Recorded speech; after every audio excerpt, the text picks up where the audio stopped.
I'm Melissa, and this is the Book Break. And I'm really excited for our author guest today, Patricia Walsh Chadwick. And she has this new book that's just coming out right now, Breaking Glass, Tales from the Witch on Wall Street. Let's bring her in. Hi, Patricia. How are you? I am well, thank you. Good morning. Good morning. And, I loved your book. I had the opportunity to read it before it came out, but I'm going to ask you to tell our viewers more about it. Okay. Breaking Glass is really the story of my life in a career, but it's very much tied to the life I had as a child, which was the first book I wrote, Little Sister. And I had grown up in a very unusual environment, a Catholic community that turned into a cult. And at the age of 17, I was kicked out because I was deemed not fit to stay because I had a crush on a boy and I was supposed to be being married to Christ, which was not what I really wanted to be married to. So I was kicked out, and I had had a very classical education, but I was a complete cultural neophyte when I came out, having never gone to the movies, never seen a television show, never read a newspaper, never been to a supermarket, never even held a dollar bill in my hand. And so the world was completely strange to me. I never heard a swear word, never heard a slang word, and didn't know a single actor on Hollywood or a single baseball player. Wow. And so for the first year, I had to have my eyes and ears open and my mouth shut, just absorbing. And I was very well educated, but the problem with our community was that the outside world was deliberately shut out. I was a very curious child, so I wanted to learn, but I had to learn only at a certain pace.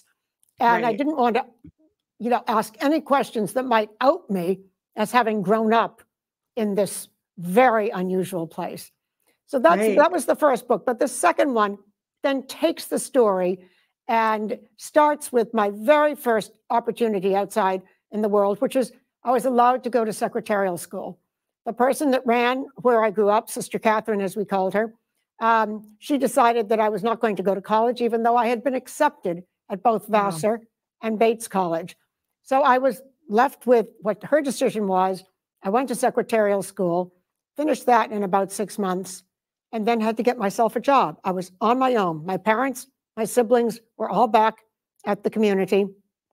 And the first interview I had, I was offered the job, and it was as a receptionist.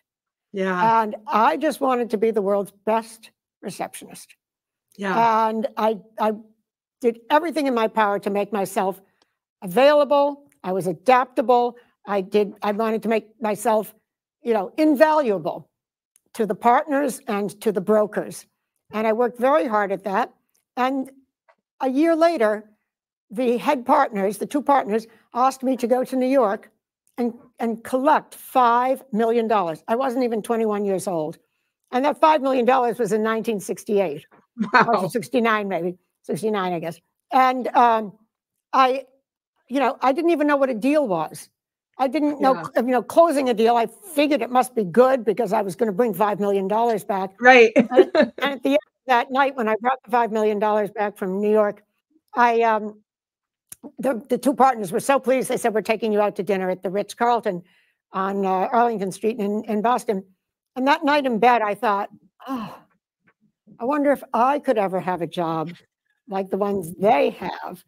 And I think that thinking and that, interest, and it came in little steps. But as I think you know from having read the book, I am extremely grateful to the mentors I had. All of whom were men.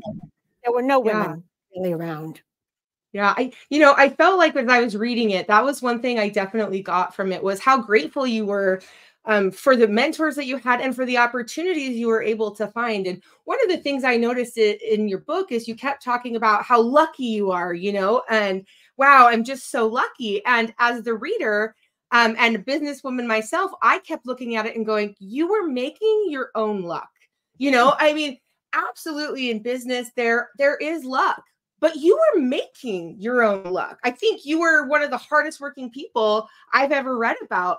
How did your relationships with other people in your office, especially your friend Susan that you met in the book, affect you in becoming the success that you are? Well, Susan was about 4 years older than I was. We met in Boston when I was still the receptionist, but had moved up to being someone's secretary. And we became incredibly good friends, and we are to this day. And Yeah. I looked at her quietly, I didn't tell her this, as a role model for me.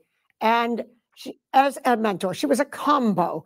I wanted someone that was really smart. And she was the smartest person I knew. And we became very close friends. And I attribute a lot, but I never shared with her my backstory. So when my first book came out 5 years ago, she went, "What? You never told me about this." I said, "Susan, I didn't know how to tell anyone." Right. Because it was too weird. And I knew her so early on. But she was a great, and I do feel lucky. I always feel, why does things turn out so well for me? And I know some people would think they didn't always turn out well. And you do have your pitfalls, but that's what you learn from picking yourself up and moving on. Yeah, yeah. And you're right. There were definitely pitfalls, especially considering, you grew up in a cult, and that's a hard thing to come from at 17 years old. And one of the other things I thought was kind of interesting when I was reading your book is how you talked about someone asking you to maybe talk to this woman who other people were scared of to talk to. Tell that story for me, because I think that's a really fun story where you learned who that person was. I'm sorry, which person? So, me. In the beginning of your book, you talked about how some other brokers were scared to talk to a woman broker about what was going on. And then you realized, oh, they're asking me about it, and I'm the one they're scared to talk to about it. Yes, yes, I know. I know. It was an unusual kind of world. It was so male-centric. And, at the time that I was growing up, this is the late 60s, early 70s, there just were no women in the world of, and so I do talk about, the couple that I knew. But in fact, the important thing for me was I really, really and truly benefited from my upbringing. I know that may sound weird, not being able to talk to my parents, not all of those things. But once the rules and the boundaries are set, you make your life within that. And it is, and actually, I had so much fun and such a good time as a child, and I look back with such pleasure. Would I ever visit that life on someone else? No. But I think it made me very resilient. And I think when I got out into the world, I also learned to be very adaptable. And when you're adaptable, you build up confidence. And when you build up confidence, you build up resilience. And you're not as afraid to kind of jump into the deep end of the pool.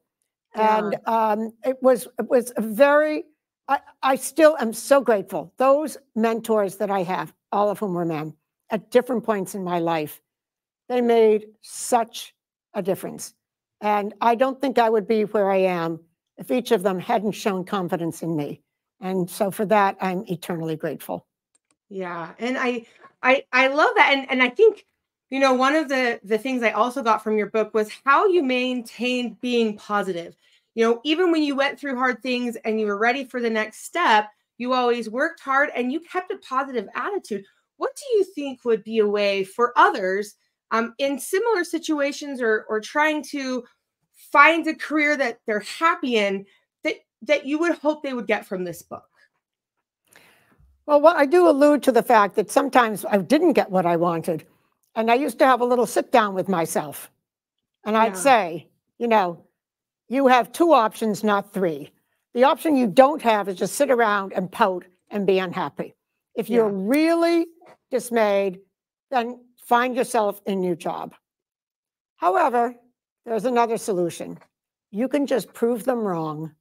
And I basically loved proving people wrong when I thought that I had been, not given the promotion I wanted or whatever. And it made me just work harder. Yeah. I don't like failure, but you know what? I had to survive before I could thrive.